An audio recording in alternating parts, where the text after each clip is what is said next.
I've been warming up, so approach with caution. Yeah, of the heat, no cold feet, I'm locked in. Go against me, you might need a coffin. Where's the competition? Cause I don't see none. Matter of fact, there'll be none, so y'all can run the rerun. Show you how to work, I roll the sleeves up on my shirt. Built it from the ground, I had to rise from out the dirt. Watch this, I'ma show you how I do it. Like a pro, gotta hustle, get through it. No sweat, look good when I'm moving. My name's Tommy Sheppard, former Member of Parliament and National Columnist.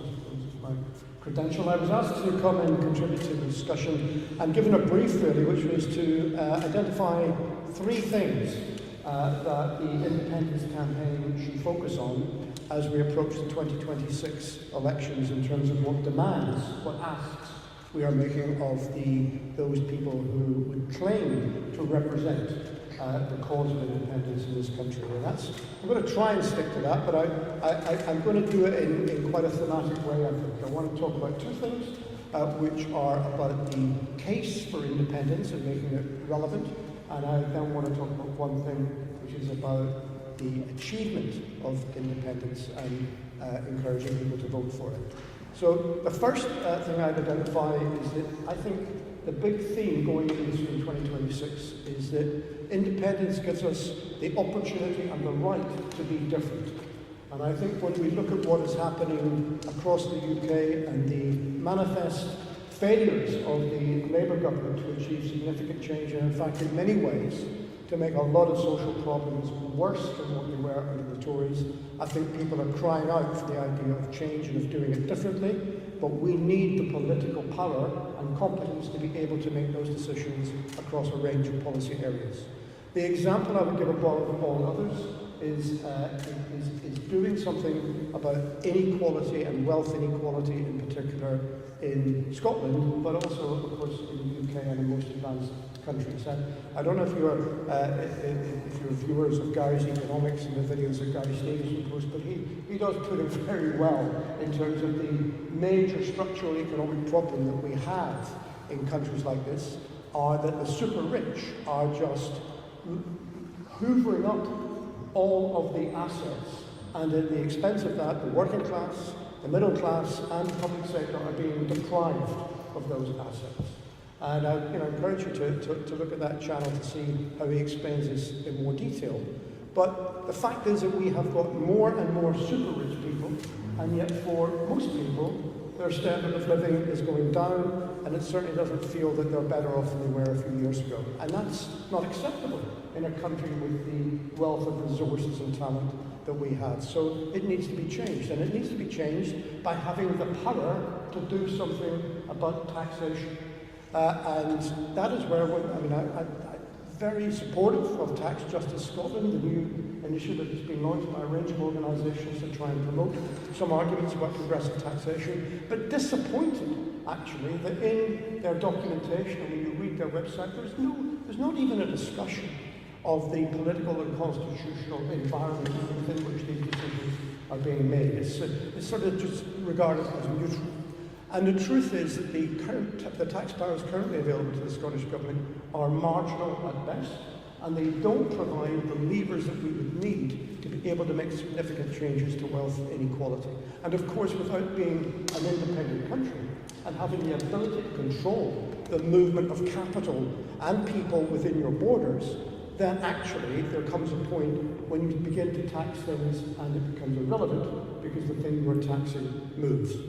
But one exception to that, the thing that the asset that can't move, is land. And Max is right to focus on that as being an idea of where we should bring in additional taxation. But there's a whole range of taxes we should do, but we need to shift the whole focus of taxation as being away from taxes on income to looking at taxes on accumulated wealth and ownership. Because if we believe in the principle that those with the broader shoulders should pay the greatest contribution to our society, then it is there that we need to look at the super rich, the millionaires, the billionaires, who are sequestering away the resources that all of us would depend upon. And it also means we need to look at business taxation, corporate taxation as well, something over which the Scottish Government has got no control, apart from the governance of the local business rates regime within local authority areas. But we need to shift away. I mean, business rates or even national insurance, these are taxes on operations.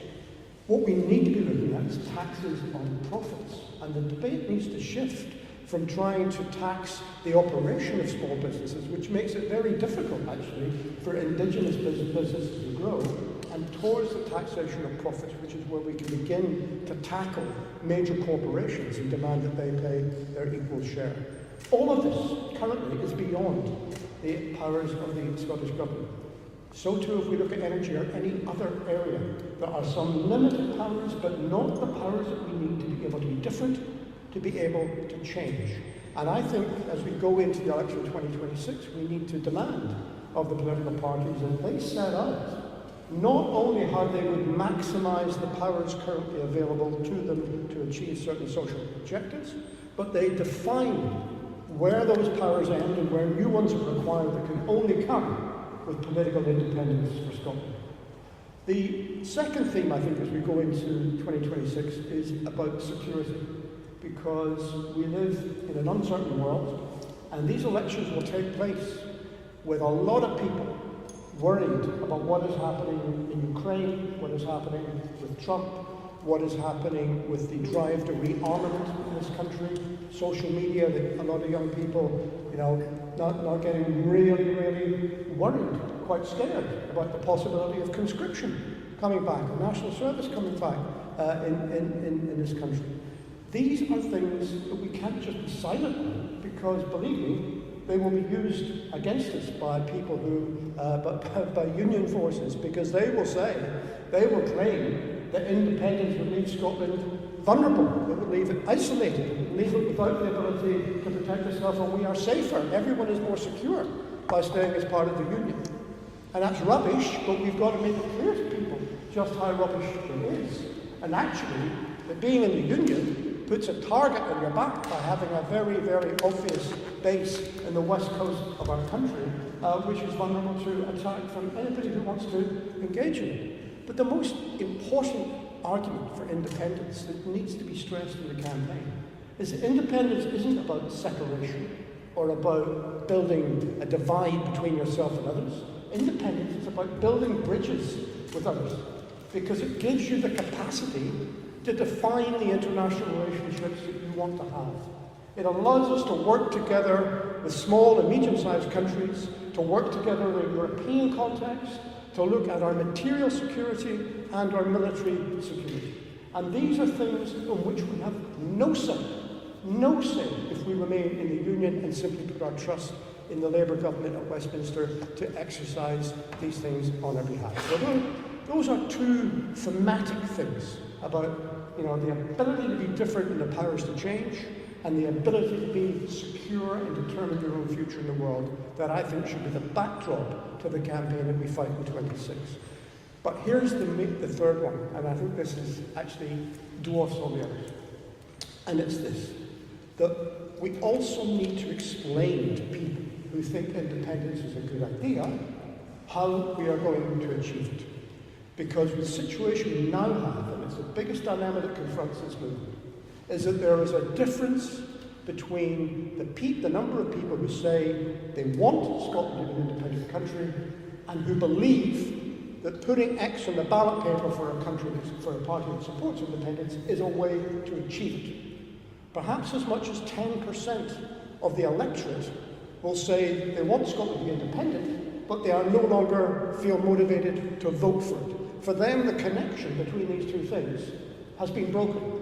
And I don't chastise people for that. I can understand why they've arrived at that position. I can understand some people are cynical, fed up, frustrated, angry, bitter, all sorts of things. But we have to put it behind us. We have to look forward to the future and reconnect with that constituency and explain that if they do vote for the SNP in my case, or if they vote for parties that are advocating independence, then this is what will happen as a result. And at the risk of going on too long, I just want to spend 2 minutes on this, because the thing that should happen as a result, and this should be front and centre, I believe, in the Manifesto for 2026, is up until relatively recently, it was uncontroversial that even if you didn't believe in independent Scotland, the people that lived here had the right to make that choice. That was the whole basis on which the campaign began in 1989 with the claim of right for Scotland, leading to the devolution campaign, the establishment of the Scottish Parliament. It was the whole basis, which meant that in 2011, when a Parliament was elected, the majority wanted a referendum, nobody in government seriously said, oh, you can't do that, it's illegitimate. It was accepted. If that's what people are voting for, then of course that should happen. And David Cameron entered willingly into negotiations to form the Edinburgh Agreement and then the legislation to allow that referendum to take place in 2014. Even after 2014, Theresa May, Boris Johnson, Sunak and others, they were always very, very careful not to say you cannot have another referendum, but to say, now is not the time, it's not the right priority, or blah, blah, blah, right? They never challenged the principle, just the practicalities, up until November 2022. And that was when the Supreme Court of the United Kingdom adjudicated on the constitutional law and determined that the Scottish Parliament does not currently have the competence to organise a referendum on matters relating to the union between Scotland and the UK.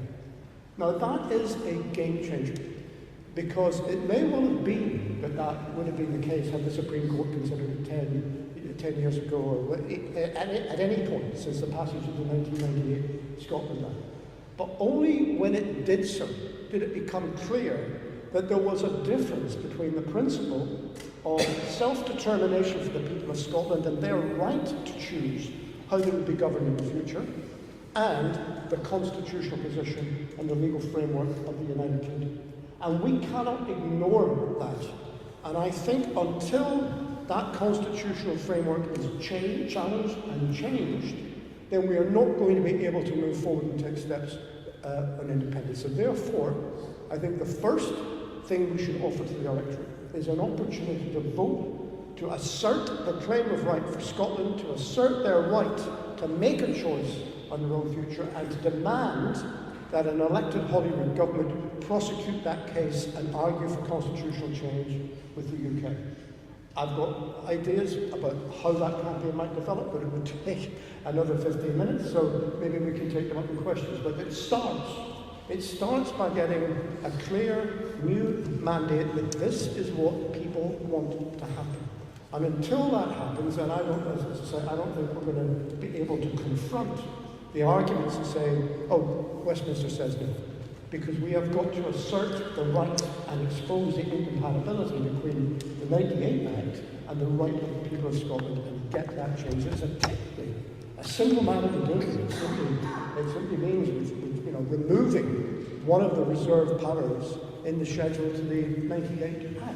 That wouldn't give the Scottish Government the power to declare independence or to change the Constitution, but it would end the prohibition on talking about it, on legislating for it, and on consulting the people of Scotland on their future.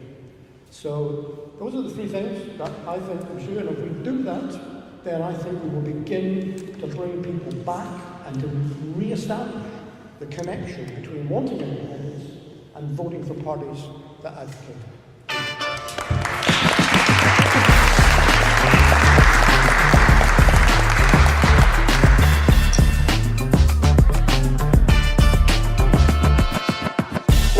I'ma show you how I do it. Like a pro, gotta hustle, get through it. No sweat, look good when I'm moving. I'ma rise, and it's a little. Yeah, it's another day in the office. I've been warming up, so approach with caution. Yeah, up the heat, no cold feet, I'm locked in. Go against me, you might need a coffin. Where's the competition? Cause I don't see none. Matter of fact, there'll be none, so y'all can run the rerun. Show you how to work, I roll the sleeves up on my shirt. Built it from the ground, I had to rouse some out the dirt. Watch this, I'ma show you how I do it. Like a pro, gotta hustle, get through it. No sweat, look good when I'm moving.